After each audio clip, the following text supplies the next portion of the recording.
Hey guys, it's election day.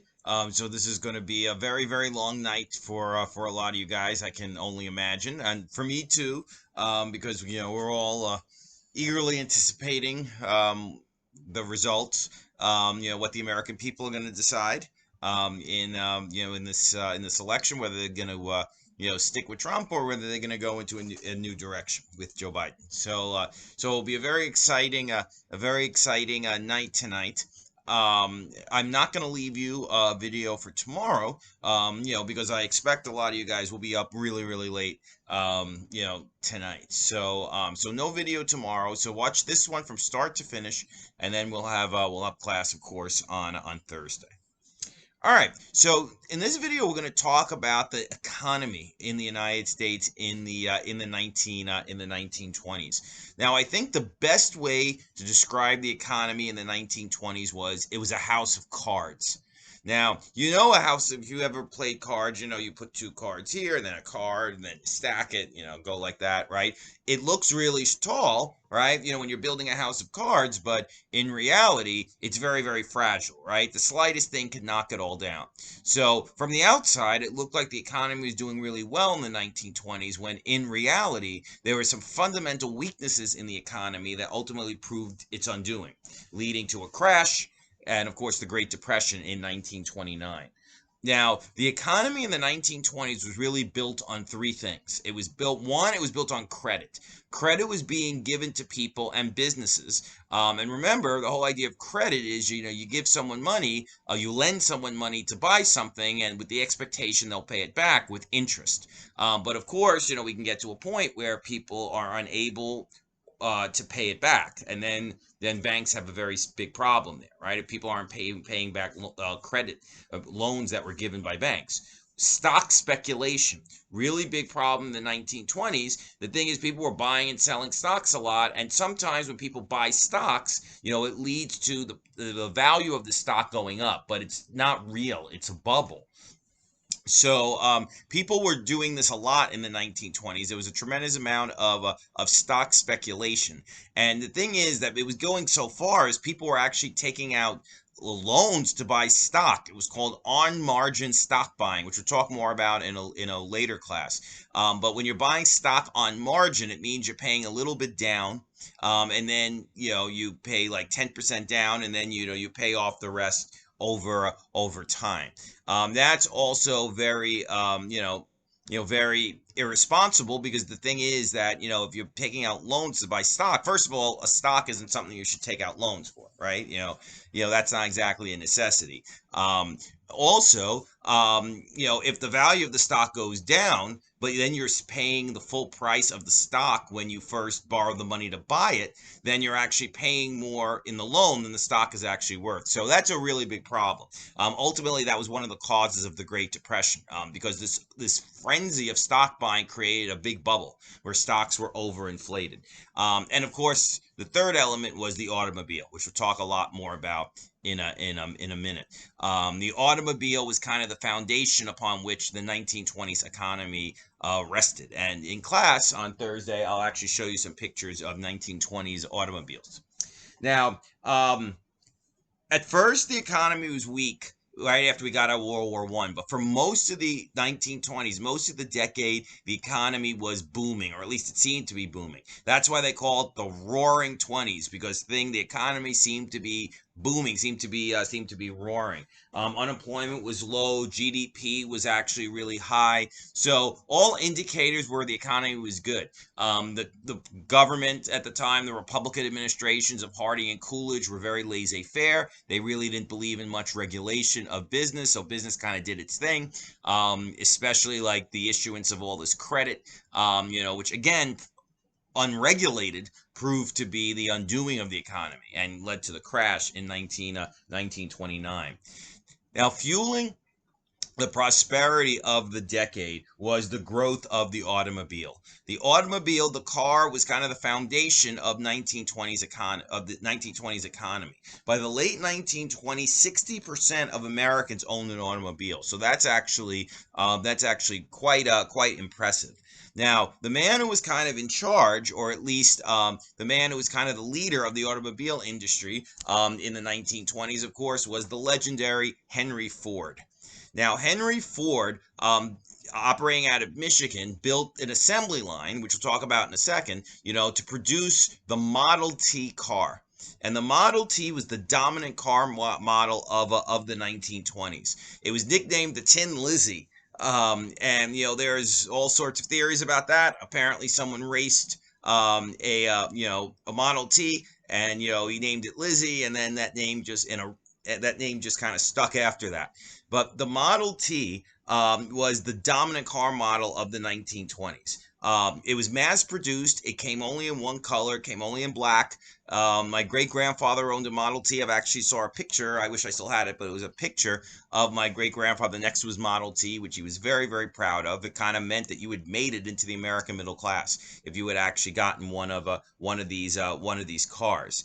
And the Model T and the automobile in general dominated the American landscape throughout the 1920s. They faced some competition for it from General Motors, GM, which was founded in the 1920s. But the boom in the automobile industry benefited a lot of other industries. So it wasn't just the car industry that was booming. Think about it. All the things you need to make a car, right? The rubber industry benefited as a result of the car boom. Gasoline, oil, right? The oil business, right? Because you need oil to drive the car. The advertising industry, because they wanted to promote these cars. Highway construction boomed in the 1920s because if you have a car, you need somewhere to drive it on. Gas stations, the glass industry, the fabric industry. So when cars do well, this is why the automobile industry is so important to our economy. When the car does well, a lot of other industries do well too.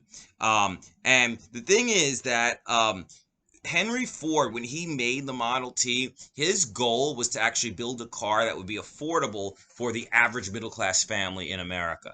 And the price came down quite significantly. It started at $800 to buy a Model T in the beginning of the 1920s, and by the mid to late 1920s, a Model T only cost about $260. So that meant it was actually affordable to the average American. Now, Ford pioneered the assembly line technique of auto building. So basically, everybody on the assembly line has their own role, right? So the car that's being built goes by. So someone puts on the wheels, someone puts in the seats, someone puts on the windshield wipers, someone, whatever, every part of the car. So everybody in an assembly line kind of has their own role in the building of the car. Now this creates standardization, and it was actually much faster to actually build a lot of these cars using an assembly line model, and it also reduced the price of the car. So it was one of the reasons why cars were only $260 by the mid to late 1920s. By 1930, 20 million cars were on the road. So that is quite significant. Now, the assembly line transformed the American economy. Now, the assembly line, was, first utilized to build cars, but that model was then utilized for a lot of other industries as well.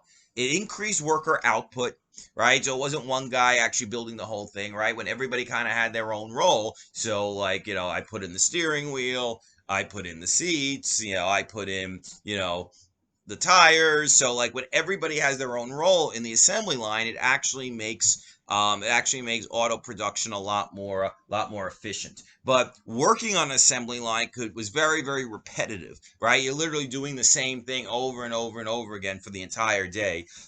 Excuse me.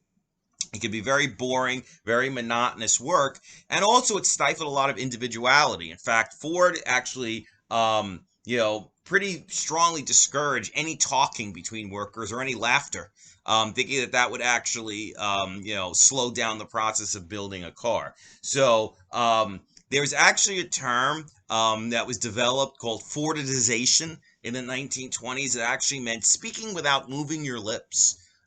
Because conversation was discouraged if you worked on a Henry Ford assembly line. The term Fordism kind of became a synonym for assembly line monotony. That it was just so boring, actually, just like working on assembly line, just making the same, doing the same thing over and over and over again, that it resulted in, very monotonous, boring work. That a lot of people felt kind of stifled their own, being their own people. But the automobile's effect in society was profound. 6 million Americans were employed either directly or indirectly by the auto industry. Remember, we talked about it a few minutes ago. A lot of other industries benefited when the car did well. The oil industry boomed, particularly out west. The more cars there were, the more demand there was for oil. And railroads were beginning their long decline at this time, so the car was kind of taking over. And when the bigger the car industry gets, the more important the oil industry gets as well. And by 1929, 1 billion barrels of petroleum were being refined. Because remember, you get the oil out of the ground, but then you got to get put into a refinery, which takes out the impurities before it's usable. So the oil industry boomed as a result of the automobile, becoming in many ways even more powerful and wealthy than the car industry itself, the oil industry. Expanded highways throughout the country. The country began getting crisscrossed by highways. As more people were driving, buying habits changed. A lot of people couldn't afford to buy couldn't afford the entire price of the car at once, so people began buying it what they used to call on time, meaning they pay off a little every month, installments. And that model was later used for a lot of other products. So a lot of other things that people couldn't afford right away, they used the same model they used that people use to buy cars, paying on installments. So if you could do that, that actually meant that there were a lot more products that were actually open for people to buy, and in many parts because they could afford them, and in many parts of the country, the car became a necessity. Like, it was really impossible to live especially in rural areas, if you didn't own and in the suburbs were just starting. It was really impossible to kind of live in a lot of areas of the country if you didn't have a car. So it kind of became a necessity of life. Now, there was a fear for the country's morals, as a result of the car. What could kids get up to in cars? Teenagers, if they get a hold of a car. One Indiana judge called it a house of prostitution on wheels. Basically, if kids are kind of doing their thing in the car, then they could be doing their thing, and it leads to all sorts of issues. But vacation possibilities increased, right? There's a lot more places you could go if you have a car. And also, it began gradually, even though it really took off after World War II, but it began the shift of life from the city into the suburb, which are the areas right outside of a city. So people work in the city, they can live in the suburbs where they can have a house and more land and more space, more fresh air. And the thing is that these suburbs were just beginning in the 1920s, but would not have been possible if the automobile industry was not booming the way it did. Cars were also, and this is something people don't talk about as much, or people forgot about, but cars could be extremely dangerous. There really were no safety features on cars back then. In 1924 alone, 25,000 people were killed in car accidents. In 1951, we actually reached a very grim milestone. 1 million people have been killed in car accidents. So there were no seat belts, there were no airbags. Sometimes the gas tanks were near the engine, so if the car got into an accident, it exploded. There really was no protection for you at all if you got into an accident. So driving was very, very dangerous. And that was really true up until the 1960s, when seatbelts were mandated. That's something people don't really talk about much anymore, because maybe people have just forgotten all about it. But it was kind of a fact of life of driving. These accidents. But it was certainly a net positive, right? It liberated people, right? You have a car, you could actually kind of go wherever you want, on your own schedule. You're not tied to a railroad schedule or anything, right? So it kind of means you kind of do your own thing. So it was very liberating to a lot of people. Now, business just witnessed a whole bunch of changes generally in the 1920s. Now, U.S. business expanded their interests overseas because they were searching for raw materials, even though the whole tariff thing, in the 1920s kind of made overseas trade kind of difficult. Now, the one group that was not that was not benefiting at all from the economy in the 1920s were farmers. Farmers suffered. The depression for farmers actually began in the early 1920s. It didn't begin with the Great Depression in 1929. Grain prices were plummeting. It was really hard to export goods because of the tariff situation. And also, Europe was quite poor. Also, all this new efficiency in farms, particularly the invention of the tractor, actually led to overproduction. Because and also they kept growing at World War I levels when there was more demand for American farm goods than there were in the 1920s. So overproduction was kind of the scourge of farmers in the 1920s. And the more there is of Economics 101, the more there is of something, the lower the price of of that item.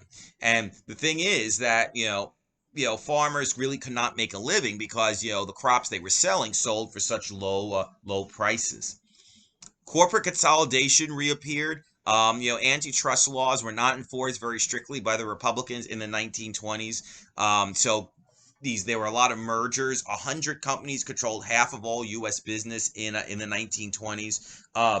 We had new management structures. We had an entire new class of workers in the 1920s. So like it wasn't just factory owner, factory worker. We had like a kind of like a middle management. People who were managers, people who were involved in human resources, research and development. So a whole group of middle managers began developing in this new corporate structure of the 1920s. And these jobs create a whole new middle class life for a lot of people, right?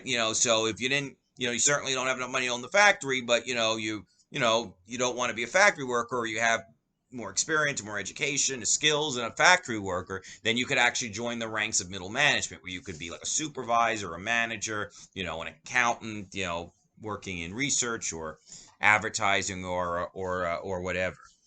So an entire new group of middle class jobs were created as a result of this. Wages did rise in the 1920s, so it wasn't like it was all like just rich people making money. A lot of rich people were making money. In fact, there were vast disparities in wealth that kind of like harken back to the Gilded Age, even though disparities in wealth are actually worse now than they were in the 1920s.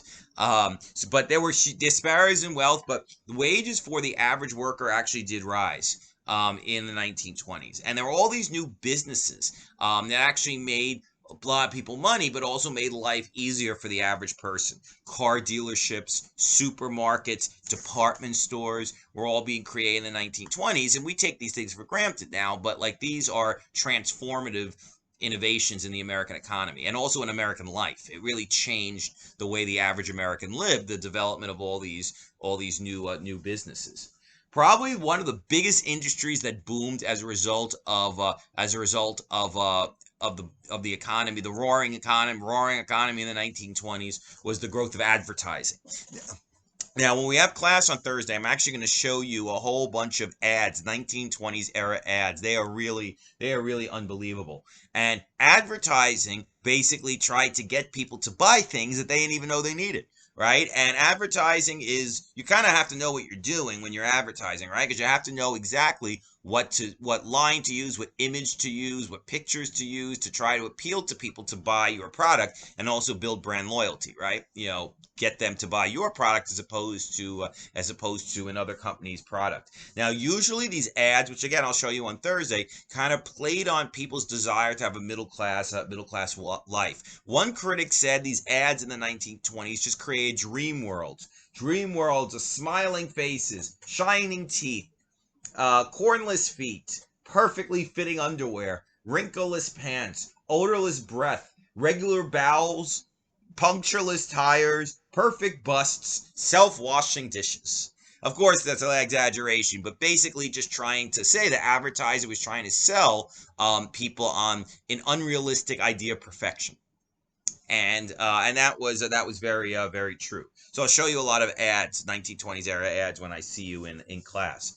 Buying on time for various big ticket items, like we talked about with the car, became very common. So again, there's sometimes you make large purchases, or you need to make large purchases, but you can't afford it all up front, right? You need to buy a car, you want to buy furniture for your house, you want to buy one of these new refrigerators that came out. So the thing is that, often they cost a lot of money, so often you need to pay over a year, over 2 years, or whatever, and then the store lends you the money to actually buy the product, and you have to pay it back with interest over time. So then the store makes money, or whoever the banks make money that way as well. Now, in the 1920s, there was just basically a glorification of business culture. Business kind of was seen as could do no wrong in the 1920s. Remember what President Coolidge said? The business of America is business. And that's the way a majority of Americans felt. The next decade, the 30s, people were very anti-business because people thought the business had caused the Great Depression. But in the 1920s, people generally were very up on business. They say, well, business is transforming American life, making things better, giving us more choices. Um, America stands for one idea, Coolidge said, business. Through business, the human race is to be redeemed. So Harding and Coolidge said very friendly policies for business, very laissez-faire. Business leaders were greatly admired. In fact, when people were polled in 1924 and asked who their ideal choice for president would be, more people said Henry Ford than anybody else. Henry Ford was a notorious anti-Semite, like a vicious anti-Semite. He actually translated the Protocols of the Elders of Zion, which is an anti-Semitic forgery saying that the Jews are plotting to control the world. It's a Russian document. He actually translated it into English so Americans could read it. A vicious anti-Semite. So it's good that he never actually he never did seek a political career. But that's just shows you how people really respected business, right? The fact that, we looked at America's top business leader, Henry Ford, was seen as somebody who could be a presidential prospect. Women. Now, women actually were involved in the economic boom in the 1920s. There were a lot of women in the workforce. In fact, a quarter of all workers were women. So I know the whole paradigm is that always women are always in the house, during this time. They were always very domestic, except during wars when they were sent to work in factories. But beside that, women were always home. That's not entirely accurate. The majority of women, were homemakers. But the thing is that there were a lot of women working, especially single women. Right? Because if you weren't married, if you're too young to get married, or you just weren't married, then you certainly had to make a living on your own. So there were a lot of women actually in the workforce in the 1920s, and there were a lot of new jobs for women. Remember, we talked about middle management, all those managers and accountants and research and development and human resources, all those people. They needed help. So they needed secretaries. So this actually created a new job for women. Secretarial work. Typists. You need people to kind of type all your documents or whatever. File clerks. So there are a lot of new jobs that are actually created with this change in business structure in the 1920s. Most women college graduates, there aren't many. But women who did graduate college, generally, there weren't many jobs open to them at all. They generally went to teaching, particularly elementary school teaching or nursing. Those are really the two professions that were open to women. But a lot of new office jobs were open to women as a result of these changes in business structure in the 1920s. Advertising was often geared toward women because the women who worked and had some money, but also, wives often were the ones who controlled the budget for the household, bought things for the home, and they tried to target women to try to get them to buy certain products. Unions. Now, unions, which America had always had kind of mixed feelings about unions, even though the union movement actually had a lot of success during the progressive era, right? The idea that we should give workers more representation. But the more influence, the more influence that business had, the less power unions had, because business doesn't like unions, right? Because unions try to negotiate higher wages, less hours, better working conditions that often cut into the employer's bottom line. So business tends not to like unions, and in pro-business times and in conservative times, unions are often viewed skeptically as socialistic, and all that. So there was also a lot of repression against unions during the World War I and the post-World War I era. Because unions were seen as like radical leftists. So unions kind of faced this onslaught of, being seen as radical and also being kind of out of step with the very pro-business attitudes of the decade. And membership declined in unions from 5 million to 3 million. So there are only 3 million union members. Remember, unions negotiate for collectively bargain, because they all band together to fight for better working conditions and better pay and all of that for workers. So, workers have a lot less leverage, if they don't have unions. To try to discourage workers from joining or forming or joining unions, a new concept was created by American business in the 20s called welfare capitalism, where basically your boss starts providing you with things apart from pay. So they give you days off, maybe vacation pay, maybe bonuses, providing a pension when you retire, health benefits, even though that wasn't so common in the 20s, but basically giving you these fringe benefits in addition to your pay. And that wasn't just, oh, we're trying to be nice to our workers. It was often a way to try to stop workers from joining unions because there'd be less need to join unions if some of these things were actually provided by the company. Companies always form their own unions, company unions, which always seems to be a little bit of not a little bit. It always seems to be a contradiction in terms to me. Like if the union is actually part of the company, like that seems to be a conflict. But unions also made some problems of their own, had some problems of their own. Unions often emphasize older industries, and the economy was changing, so that actually left them out of a lot of potential new members. There was extreme corporate hostility to unionization. They did not want workers to join unions because it would just crimp on their bottom line. Ford was very anti-union. Southern states especially were very anti-union because they were seen as socialistic, that they would infringe on business growth, and you name it. So and often people who want to organize unions often encountered an enormous amount of violence, particularly in the South. Because they did not want unions down there. So the thing is that it was a very anti-union environment. Now, a more pro-union environment was fostered in the 1930s during the Great Depression, when people kind of turned on business and basically believed that, well, workers do need representation in the workplace, otherwise they're completely at the mercy of the employers.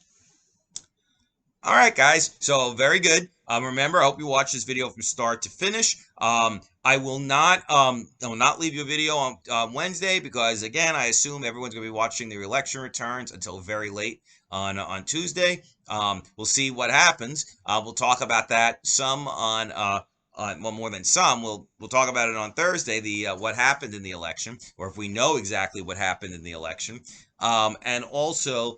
I'll show you some of those pictures, some of those ads in the 1920s. All right, guys. So I was going to say don't stay up too late, but I think it's fine to stay up late because this is really, really important. This is the future of our country, that's being decided today. So we'll see what happens. All right.